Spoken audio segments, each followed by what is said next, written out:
Thank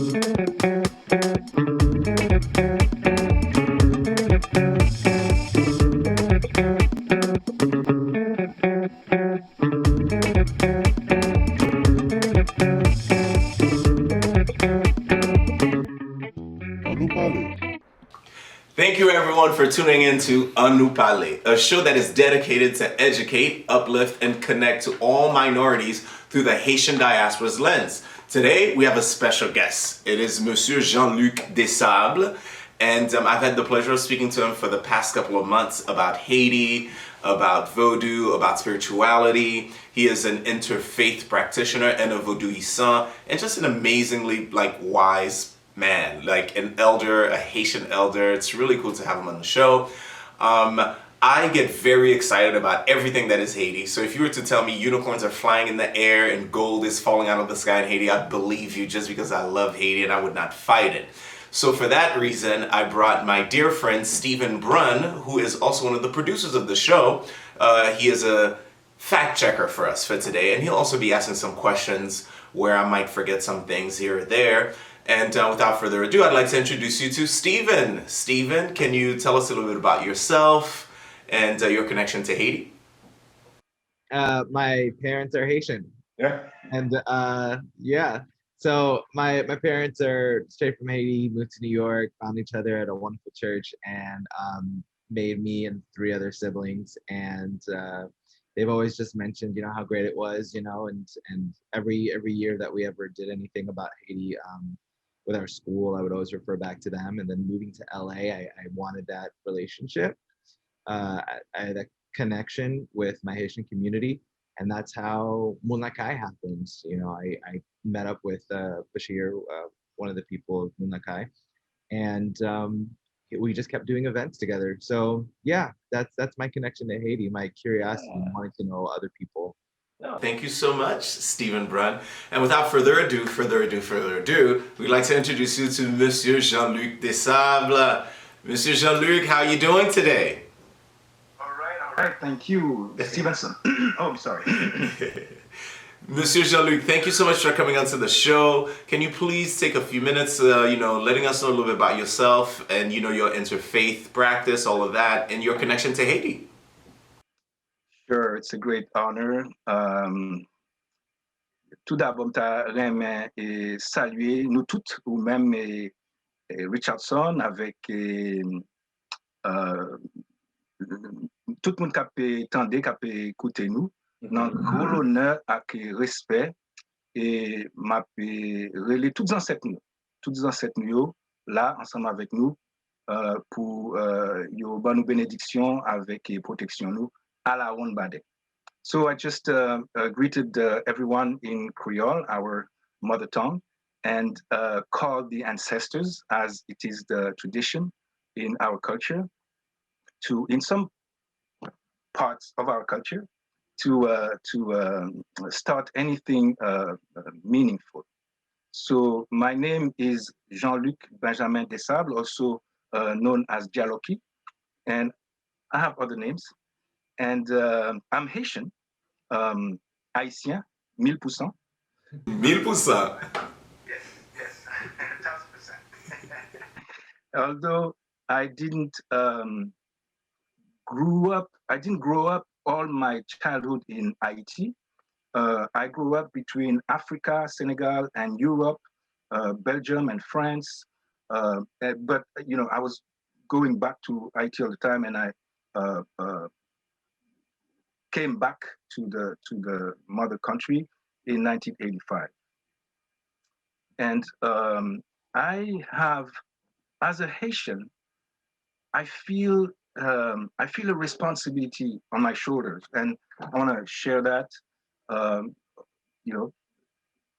It's not, if someone is Haitian, you don't have to carry that, but maybe when we think about who we are and when we come from, even if, because it's my country, I'm always going to say it's the best, it's of not. course. But I think Haiti, it's the best, it's number one, not because it's just my country. Example,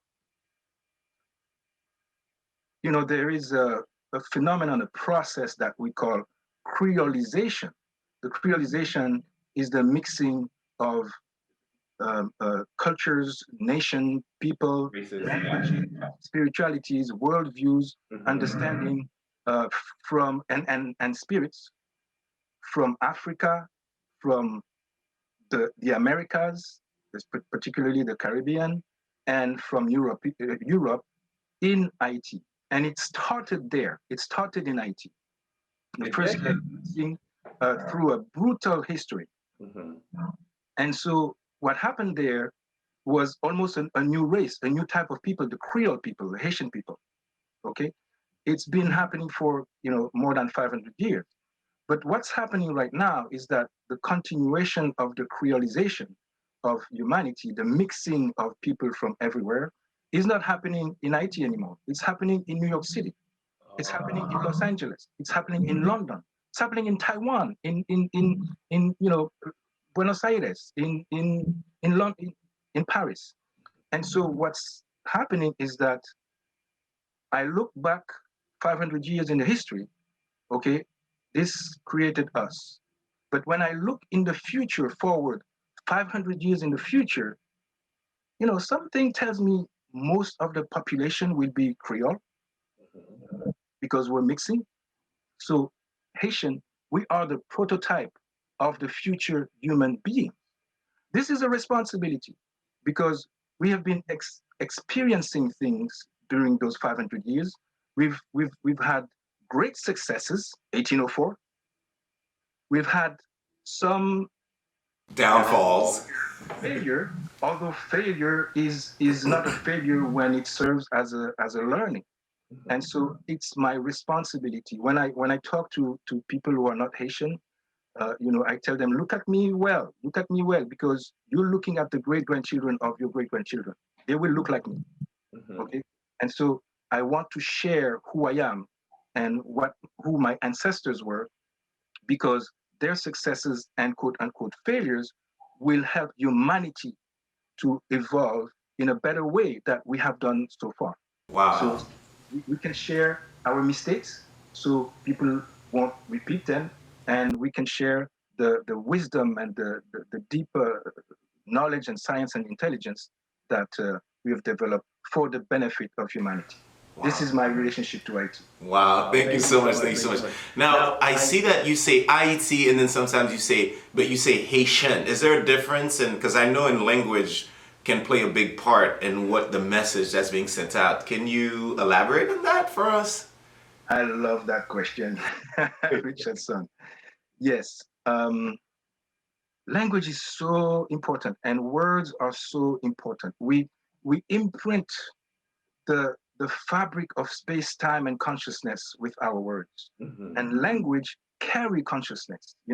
When some people who speak many languages, they know that when you speak one language and then you shift to another one, your brain doesn't function the same. Your mind doesn't function the same. Yeah. And there are things you can say in one language you cannot say in another. Yeah. Some languages it's an expression, and other languages it just doesn't exist. Like way. How do I say way in English? Exactly. Yeah. Or iebobo. Iebobo, yeah. Or something, when I'm going to ask you something because you speak both English and Creole. Okay, so there's something in English that we call a private space. Yes. Private space. How do you say that in Creole? We don't have it. Yeah, I was trying to find it, but we don't have it because we don't have the concept. Yeah. We don't think that it's important for someone to be separated. We always want to be connected into the community. Yeah. We think in collective. We think in community. We think in that's how we won the war. And they still don't understand why. It's not the only reason. We have other... we will get into those hopefully if we can. IT, yes. The name of a place, the name of a people, the name of a culture, the name of a language carry the energy, the consciousness of that place, that people and that language. When you change the name, that's called colonization. Because you impose something that is different, of a different nature on the nature. And sometimes it's done intentionally to subdue and to dominate. but sometimes we do that, it's not even intentional. Haiti, which is actually the name of one of the name of the island, the whole island, okay? Not Hispaniola, like Christopher Columbus called it. It was called Haiti Quisqueya Boyo in the Taino language. I won't go into details, but the sound is important. And actually, even before Haiti had African people on it, it was connected to Africa, because the sound ai is a sound that is known in many African languages. So that's something else. And so whenever I can, even when I speak English or French or Spanish or Swahili or Zulu or Lingala, I try to use, when it's proper name, I try to use the Creole. And when people don't understand, well, we can explain to them, I mean, I can say Haiti, and then if they don't understand, I say, that's Haiti in your language. Yeah. But What are the definition of each of the words? Do you know? Because you said Haiti, Quisqueya, Boyo. What do you know? So I'm gonna say what I think, and then Steven's going to let us know if there's he's gonna go. So disclaimer, so that this is what I was told. So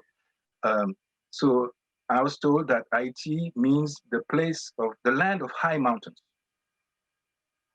That land, Haiti Quisqueya Boyo, is the place where the highest mountain in the whole Caribbean exists. We're the highest in the Caribbean. But I was also told, and that I doubt that it can be fact checked, that it meant something else. In our ancestors' cultures, both the native Caribbean, the Taino people of the Arawak family, and African ancestors, and even European before they called themselves, civilized or even white, before the empire.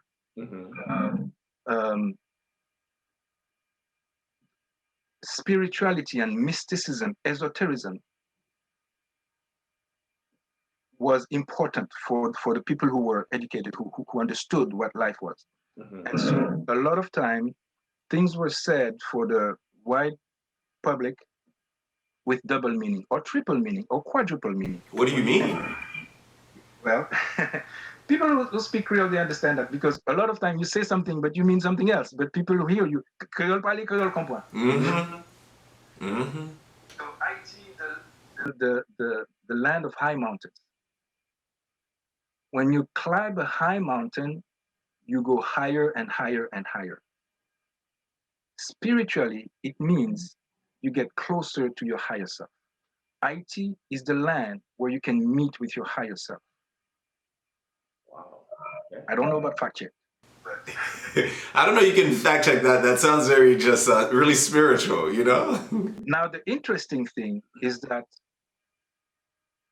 many people I know and I've worked with who have visited, who are not Haitian, or Haitian who were not born there, and who've been there. Not all of them, but many of them, come back and they say something happened when I was there. Definitely.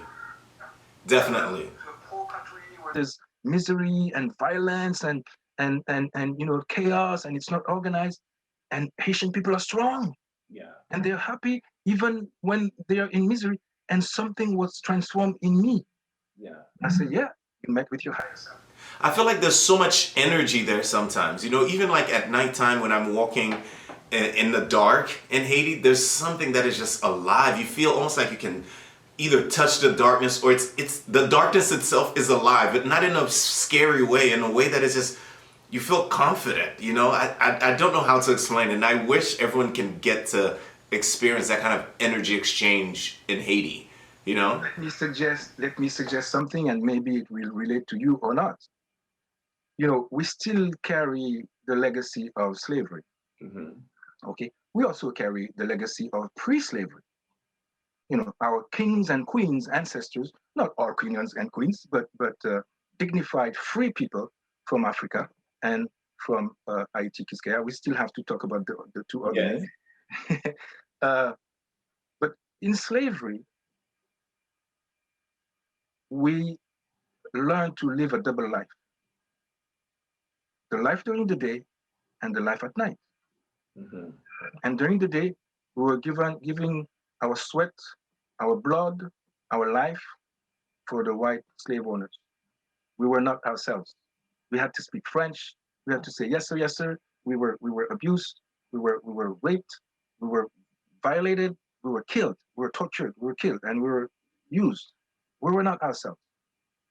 At night, we became ourselves. Mm. At the space, both visible and even invisible.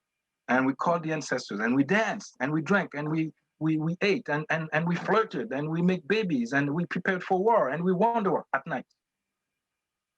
The night was ours. I like that. Maybe some ancestors of yours, are still alive in your consciousness. That's what we like the 1990. That's right. And people would say some of the laws, maybe they became laws and they're protecting me and trying to show me something, because which that has been a huge thing that a lot of young people have been talking about lately, the idea of Vodou and Voodoo. But I don't want to segue into that just yet. I want you to finish with Quisqueya Boyo so everyone get all the information. Yeah, so for IT, then Quisqueya, actually, I don't know, that would be interesting to fact check because I don't know the meaning of Quisqueya. What I know is... That's something you could maybe fact check for us right now, give us a little definition on it. How do you spell that? Quisqueya? Yes. K-I, you go ahead. K-U-I-S. K-I-S. K-I-S. Yeah, Oh. sometimes it's spelled Q-U-I, but Okay, Creole is K-I. Monsieur Dessables, please go ahead. K-I-S-K-E-Y-A. Okay. Yeah. Okay. I will be right back. Oh, in the so for IET, there's kind of two meetings, but they all run the same. The one thing that's kind of forgotten is that it's the flower of highland. So you said it was the highest mountain, but it's flower of highland, but that's the Taino meaning. And I'm curious what's the difference between Taino and Arawak. I've got to look into that because I've seen those names interchanged. It's more commonly known as like mountainous land, but before that it was flower of highland is what IET stood for. Right. Thank you. Thank you, Stephen. Yeah. I'll look into Quisqueya. Yeah. So Taino, my understanding again is that in anthropology they categorize people in families and groups and subgroups and subgroups. And so my understanding is that the Taino people are a subgroup of the Arawak. Mm-hmm. And there were other groups of people that were also Arawak, but not Taino, and especially in the eastern part of northeastern part of South Africa. Around the Caribbean basin, like in Venezuela and down to Brazil. Okay. And in the Central America too. That's my understanding. I don't know. Okay. If it's correct. So anyway, Boyo? Quisqueya, I wanted to say something about Quisqueya. Mm-hmm. Those three names were the name of the island, which right now comprises Haiti and the Dominican Republic. But because our country, Haiti, has taken, this name, it's a little, it's not fair to say, okay, the name of our country is the name of the island for the Dominican people. Okay, but many Dominican have adopted the word Quisqueya to talk about the island. So it's something that Haitian can also adopt. And instead of saying Hispaniola, Quisqueya for the island. Yeah. Quisqueya kind of sounds like Keskia, a little bit. Right, yeah. Which means, what is it? What is it? Yeah. That's a good, what is it? Yeah, what's wrong? What's happening? Yeah. Yes, continue. And then Boyo, which is spelled sometimes Bohio or Boyo in Creole. There also, I'm not sure. My understanding from what I was told is that it means the womb, which means where everything starts, where life starts, again, in darkness. Mm-hmm. You know, light comes from darkness. You know, we have this influence and conditioning of the Judeo-Christian European mentality that light is good and dark is bad. Mm-hmm. And hence white is good and black is bad. But for us, there's no, it's all part of the creation. Mm-hmm. It's all, it's not good or bad. It's what you do with it that's good or bad. It's your intention. As human beings, we have power, we have free will, and we can do good or bad with light or good or bad with darkness. But Okay. My other question for you is the topic of the day. Everyone talks about this topic of Vodou, and I realize also before we get into the Vodou, can you explain for us the difference between Vodou and Voodoo? And I think that also plays a part in, you know, the whole French propaganda trying to make it sound very like animalistic, very guttural, and like, you know, maybe monkey like ooh ooh ooh and all these things. And I find that Vodou, there's more respect in it than Voodoo. And can you kind of elaborate on that for us? And also, after you do that, if you can tell us the beginning of Vodou, you know, because people say, you know, well, yes, it comes from Africa and it's a derivative of all these things. I would like to, if you have this knowledge, which I think you do, to kind of like let us know, give us that knowledge so we can know and like kind of spread it so people can know. Vodou is as old as creation. Vodou is the creative, the generative principle. Vodou is in everything in creation. I'll go back to that and I'll explain. Voodoo is a little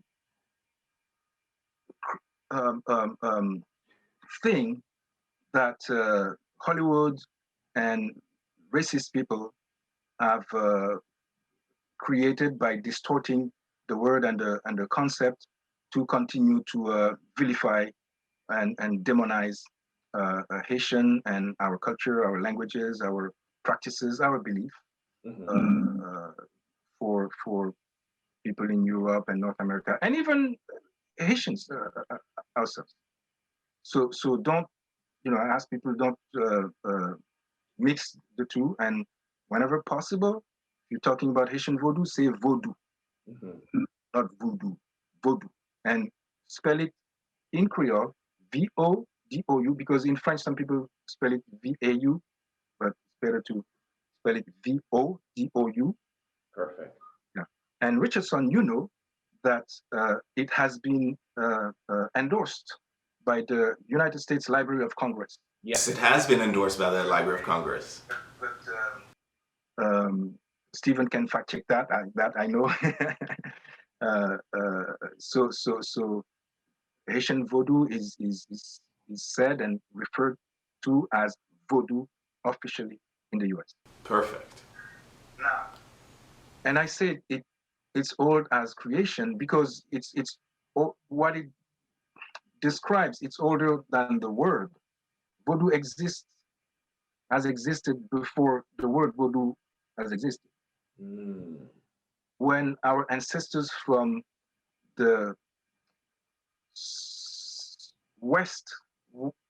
Central West Africa, around what we now call Benin and Togo in Africa, our ancestors, mainly from the Fon, F-O-N, Fon people, coined that word, Vodou. They were describing something that was already existing. And Vodou, also my understanding, something that cannot be really translated in English, but roughly it means the invisible force of life. Wow. Okay. So that's why I said it's been there since creation. Okay, that's why it's the invisible force of life. Okay, and in a part of it, the of Vodou, because the African pronunciation is not like the oo like in French. It's a nasal sound. It's which sometimes is written with an N. Means spirit, what we call spirit, which is an invisible consciousness, invisible entity. It's something that has is sentient, that has volition and consciousness, but we cannot see them, we cannot touch them. Well, some of us. And and so you have these words in Creole. You have unfo, the house of the spirit. Ungan, the servant of the spirit. Unsi, the bride, the fiancée of the spirit. Unjenikon, etc. Wow, I did not know that. Utoji, yeah. So when you say Vodou, you refer to the force, the life force that is behind everything, dead or alive. Because if something is dead, it came from something that was alive, even plastic or steel. So and there are, in China, they call it the Tao. It's the same. Very true. Yeah, it's the same. Now, I think the Christian and some people will maybe counter this and think it's a heresy what I'm going to say, but I think what the Christian call the Holy Spirit, that's what I call Vodou. right, yeah, that's what the Christian called Holy Spirit. That is what you call Vodou. That is a statement of the year. I love it. That brings a smile to my, because it piques my curiosity every time. But so how did it start? Because when we speak of Haitian Vodou, especially to some Africans, they do say, well, that started in Africa, period. It came from, I believe, Ifa or other practices that they speak of. And then they're like, once it got to Haiti, you guys just made it into something else. Can you kind of give us a brief history of that, I guess the journey of Vodou from Africa to Haiti? Do you have 5 hours? No, I mean, you gotta give us like, the Google version of it. Right. When the Spanish, the British, the French, and others kidnapped our ancestors from Africa, particularly the French, to bring them to Haiti. I say that because they were known to be the most cruel of the slave traders and slave owners. And they wanted the strongest African people, both men and women, okay, to work them to death. Not just work, but use them to death. But when you kidnap strong people and abuse them, you have to make sure they don't revolt, they don't, rise up against you. So one of the things they were doing is that they would make sure they would put people who didn't come from the same place. Okay, if you have some Senegalese, you would put them with some people from Angola. Okay, you have some people from Guinea, you would put them with people from Ghana, etc. So they wouldn't speak the same language, and so they couldn't organize to a revolution, or so they thought. Clearly, we've proven them wrong. Yeah, because what they didn't know is that even if those people didn't speak the same language, well, first, there's so many things to say. First, that's how we developed the Creole, because we took the French and we Africanized it. We created, we stole the language from the master. We create our own languages that the master didn't understand, but we could understand each other.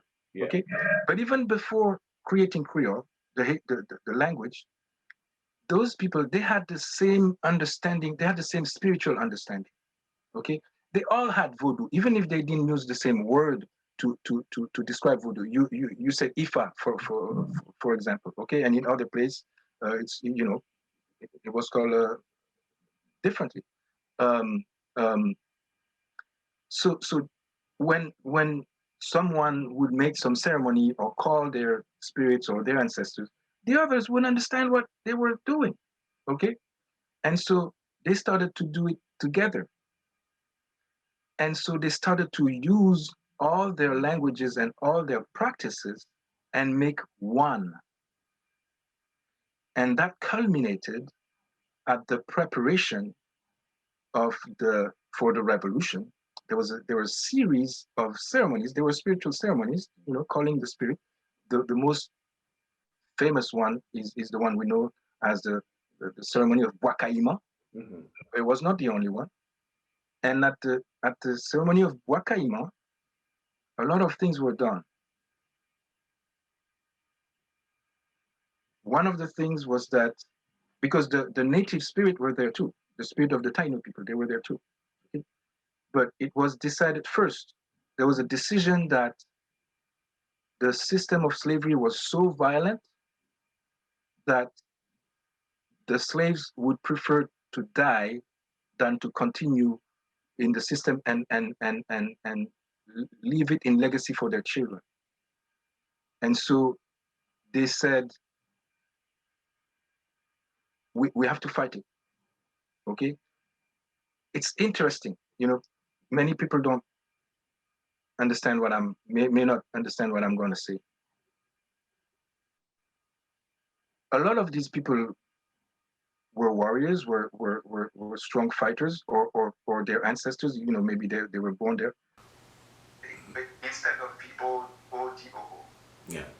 And so now we have a group of people that are really strong, bad version of natural selection for them, unfortunately. So now all these people are getting together, creating a language, creating just this religion that they already had in Africa, and they just brought it together as a mélange, and then ultimately kind of made it stronger, I feel. No? I mean, would... Oh, yes. Oh, yes. It's not just a religion.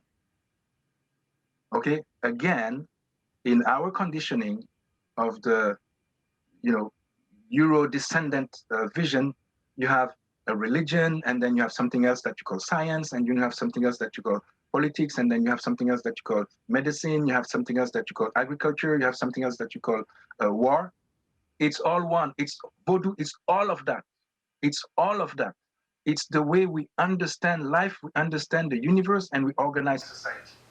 I have to say this because I do a lot of African dance, and the one thing about African dance you have to know is every dance is for something, but the drums, the singing, the history, what you do, and then there's a god associated. It's almost like its own world. It's like everything is encompassed into that. So I see what you mean. So what you're saying is that Vodou is agriculture, politics, religion, science. It's life. You name it. Yes. Yes, absolutely. So this is the thing that we've moved away from, I think, as a people, or even as just as a race, a little bit. No. Yeah, because it has been repressed. It hasn't been taken out of us. It's still there, but has been repressed, and on top of it, it has been replaced by the European conception.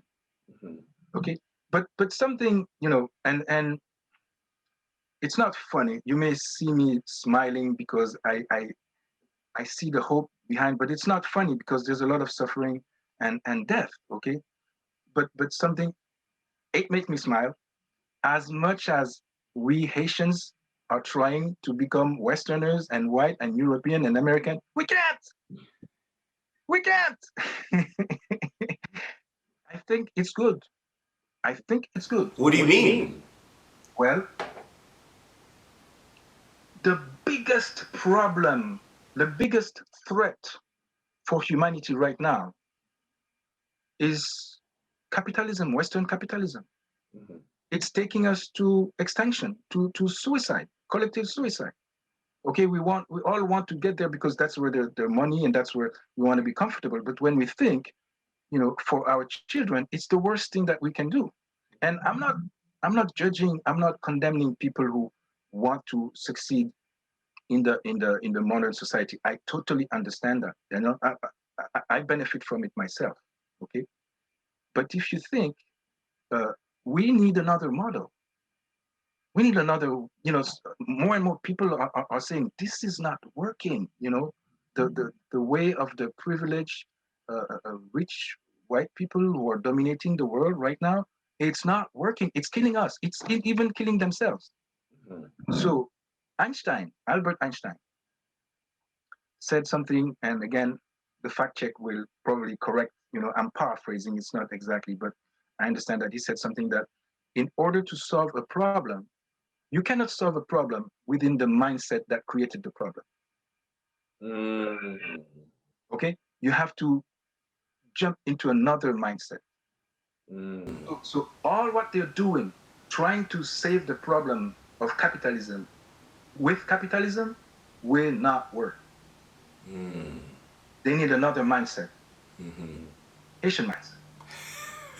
What is the Haitian mindset? I know you see, the thing is, because I love Haiti, and once again, this is why we have Steven here, so he could be like, wait, guys, stop.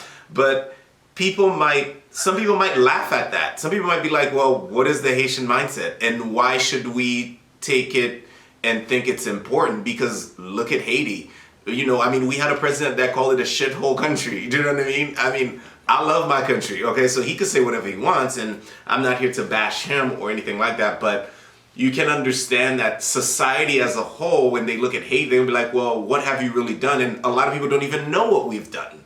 Do you know what I mean? And what is the spirituality of Haiti? You don't think Vodou, you think voodoo. You think people are killing goats and pigs and other people, and they're drinking their blood, and they're eating them, and they're casting a spell, which Haitians don't cast spells, but that's the mentality. So it's like, well, how do we tell people that the Haitian way, or what is the Haitian way?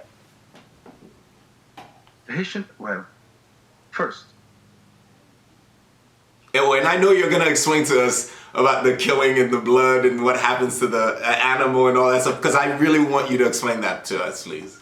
Okay, all right. I'm asking you all the questions. You're like, there's like 20 questions, and you have to answer all of them. I may not have all the answers. I may have other questions, though. Okay.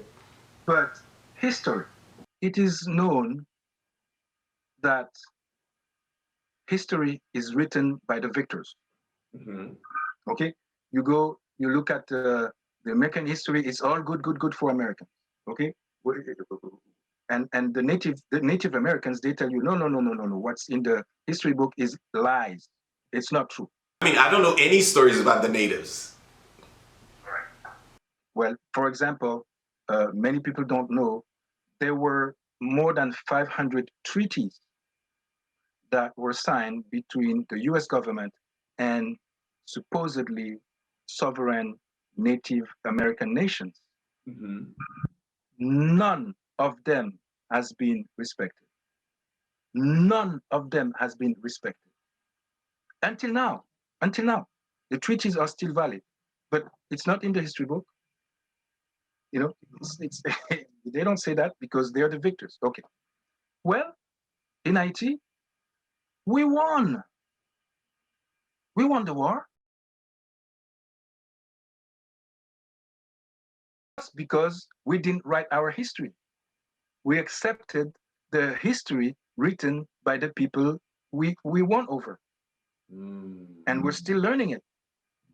We're still learning that we're less than, we're savage, we're ignorant, we're worshiper of the devil, we're poor. We can only become better by accepting the belief, the domination and the religion and the language and the culture of the people that we won over. So that's what we've done, and that's what they've done. And until and I'm saying, things are not simple. Things are not simple. We need to hear that, and it's not simple because the wounds are deep. But we still have. That's why I was saying I think it's good that we cannot completely Westernize ourselves, Occidentalize ourselves. It's because the foundation of who we are, it's still there. We're trying to repress it because the world doesn't accept it. And if you manifest who you are as a Haitian, then you can't. It's difficult to succeed in the current society. But that's where the solution, not just for humanity, not just for Haiti, I mean, for humanity, that's where the solution lies. And I'm not saying is that Haiti has the one unique final solution for humanity. There are other elements of solutions, okay, of other people who are trying to dig and retrieve their own wisdom that has worked.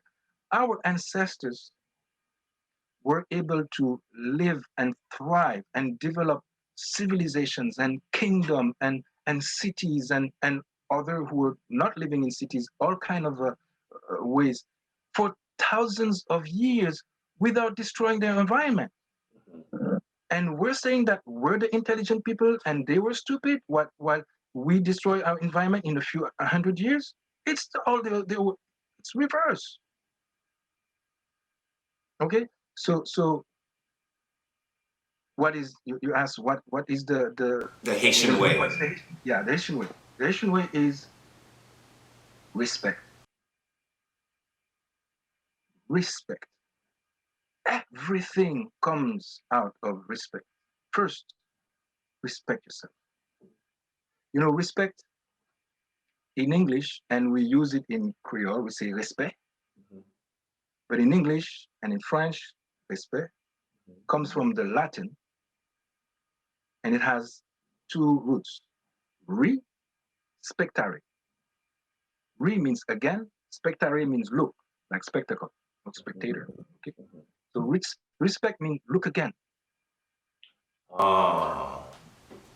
So I'm Haitian, and I'm ashamed, and I'm you know, I don't, I feel weak. I don't want the world to know that I'm Haitian. I understand. Again, I understand. Okay, it's difficult to be Haitian. I can have a visa. I can have money. I can have a job. I can travel. You know, people call me shithole country and things like that. Well, look again. And when you look, you say, oh, I have I have values that they don't have. I I'm a strong human being. I have ancestors who did extraordinary, heroic things that no one else on the earth were able to do. This is in me still. We have all the proverbs. We have all the wisdom. It's all in Vodou. It's all in Vodou. Okay, so respect, respect, respect yourself. When you respect yourself, you start respecting others. Because when you see someone else, you see, for example, you see a poor, dirty, ignorant, uh, uh, uh, uh, uh, uh, maybe violent person. Well, look again. Sak pigan, so pa konen pigan pase. That's another thing. But we respect when someone is older than someone else. You have a respect because they know more. They've lived more. You don't know what they know. You've not gone through what they've gone through. Even if they look like they're stupid, they don't they don't understand Facebook or Instagram, and you laugh at them, etc. Yeah. Well, if you knew, you wouldn't laugh. To ask you just one last question so we can make a correlation. Like now with Vodou, right? With the blood spilling, the water, fire, like all these things that's always, and then the drinking, people are always so curious and they equate it to just, like paganism or cannibalism. Can you give us a little understanding of what is that? Like, I guess maybe the basics of a ritual, how it starts, what happens, and why these things are done. So I know it's a big question, and I can't wait till we have you for like 5 hours so we can really dissect Vodou. But can you give us a little bit? Sure. So first, a few words about paganism and cannibalism. Okay, and you see, I'm taking you as an example. Forgive me for putting you under the spotlight. We're conditioned to put those things together and categorize them as bad. But paganism and cannibalism are very, very, very different things. Okay, paganism is the Vodou of white people.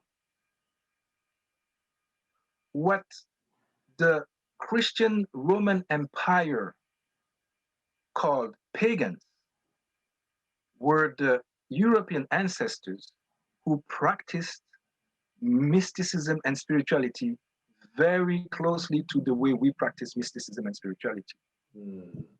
It's their Vodou.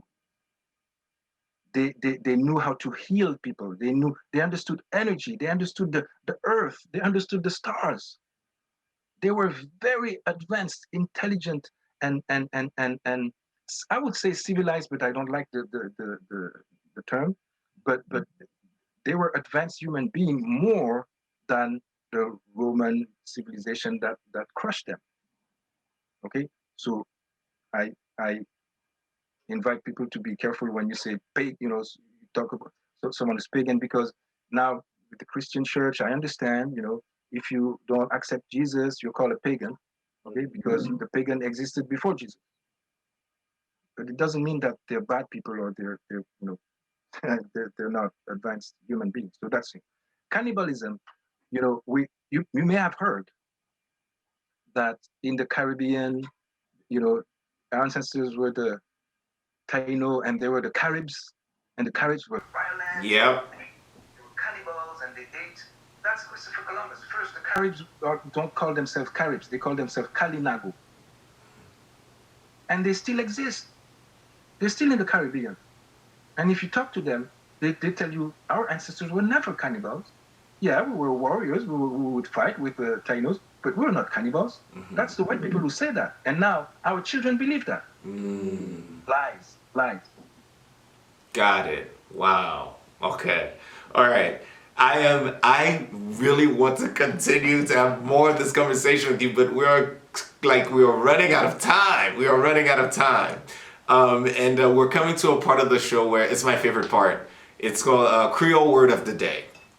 And so now I challenge you to give us a word, I guess maybe a Vodou word, that's like, no one's going to be scared of. And that is something, I don't know, we could take with us and, keep with us as Haitians, even if, let's say, Vodou was erased from the world and we couldn't practice it. Like one word. Very easy. Very easy. Iebobo. Iebobo. A-Y-E-B-O-B-O. A-Y-I-B-O-B-O. Yes. So, what does iebobo mean? And, and can you use it in a sentence for us?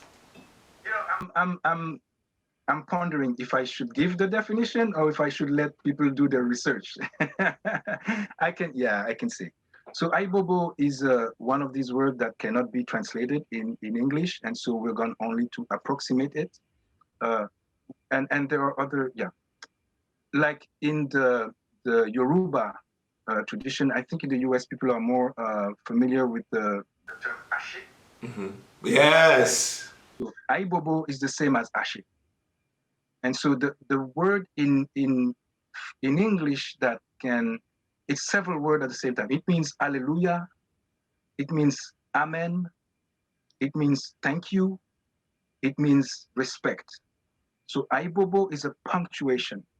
When either spirits talk or a human says or does something that we see the presence of the spirit and we want to honor that, we say iebobo.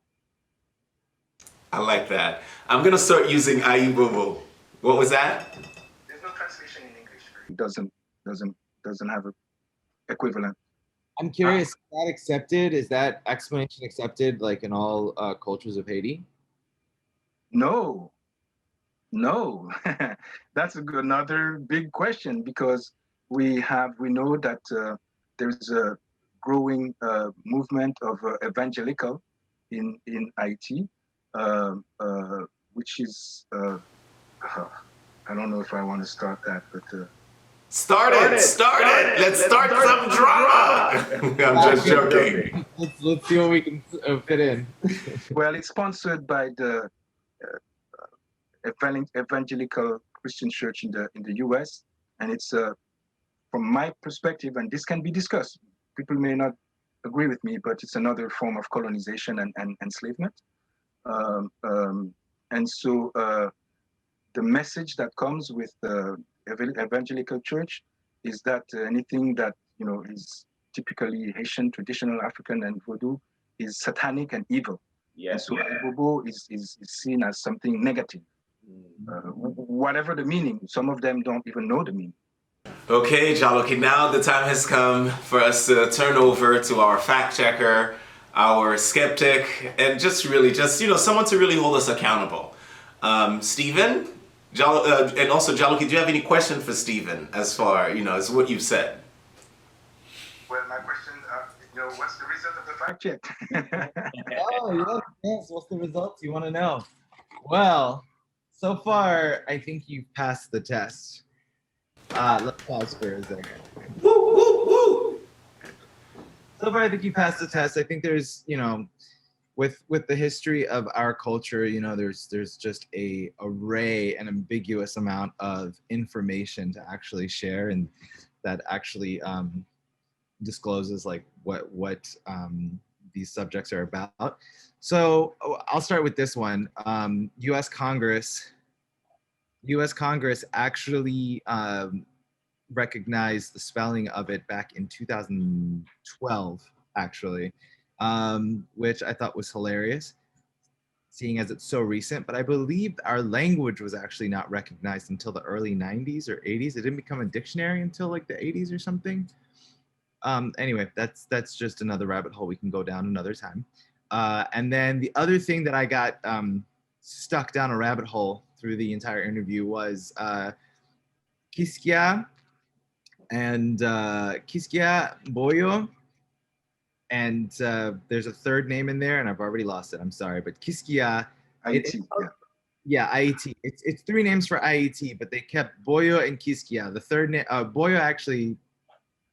Yeah, those are the two names that were kept. So Kiskia is Haitian, spelling with a K, French Q. One of the names of Hispaniola Island believed to mean mother of all lands in Taino. The name and its demonym, Quisquiano, refers to Quisquia, Dominican Republic, municipality of the San Pedro de Macorís. Mm-hmm. Sorry, I butchered that name so well. And then boyo, you were saying that it means womb. And I looked up the definition of boyo, and it says here a rectangular house built with 3 trunks or branches on a parquet at a certain height from the ground to protect it from humidity. It is a characteristic of a tropical America.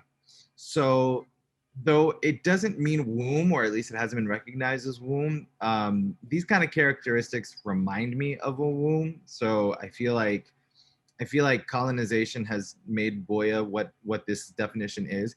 Mind you, I did have to get it translated from Spanish to English. So like the definition was actually provided to me in Spanish, and I had to translate it. So there's that. Vodou, I already told you that Vodou became recognized as the spelling VODOU back in around 2012. And then the origin is from the Ewe and Fon, like tribe. There are two different races right across the border of Africa. Yeah, and I think Djalóki said that, or Monsieur Dessables. I think he said that, the Fon people. Yeah. All right, cool. So I didn't hear whether he did or not, but there you go. You've got that one for a win. Related linguistically and culturally, live along the coast in the hinterland of Benin, formerly Dahomey, Togo, and eastern Ghana in West Africa. So yeah, there's that. They number about 3 million people. And then there was one more thing. Voodoo is a creolized religion forged by the descendants of Dahomeyan. Mm-hmm. I'm saying it wrong. No, it's Dahomey. Yeah, it's the Dahomey Empire, so Dahomeyan. Mm-hmm. Okay, Dahomeyan, Congo, Yoruba, and other African descents. So it's a mix of different cultures that were creolized. So for me, that's just some interesting facts to know. Yeah. One thing that I'm going to point out that was really interesting, the creolization of races and how it started in Haiti. And then if you think about it, and he kind of told us that, and we saw, and you can see it happening everywhere else. I think we call it, what do we call it now? We call it melting pot. Well, the term Creole means mix. So it's the creolization, just as another word for a mix of different religions. Actually, may I fact check the fact checker? Oh! Originally, the term Creole in French meant someone born in the island. So a person born in the island, a language born in the island, a recipe born in the island, a culture born in the island, that was Creole. It could be white. So, but now you're discussing it. Now you're discussing it as a race, and from French people who colonized the islands. So there's something to be considered about that. A person of mixed. I'm looking it up on googling the definition right now. Yeah. A person of mixed European and Black descent, especially in the Caribbean. A mother tongue formed from the contact of language and earlier pidgin stage. Let's see here. And pidgin is just another word we can look. Oh, pidgin, that's another one. But see, we keep going. Yeah, that's the thing about it. There's so much history that's been buried, and every time you say one thing, it opens the door to like 100 things, and you realize there's so much we don't know that, I mean, we do know, but we're not talking about, you know? So it dims the voice in our power. So we really, I think this is a great exercise for us, Stephen, to be fact checkers, especially when we have people, you know, like Jean-Luc Dessables on. So we can kind of, you know, put a little pressure on them so though, you know, everyone out there can really see, no, we're putting in the work, you know, because we really want to know this type of information. So I want to say thank you, gentlemen. Thank you, Stephen. I think you did a great job as a fact checker. And you, gentlemen, have a good day.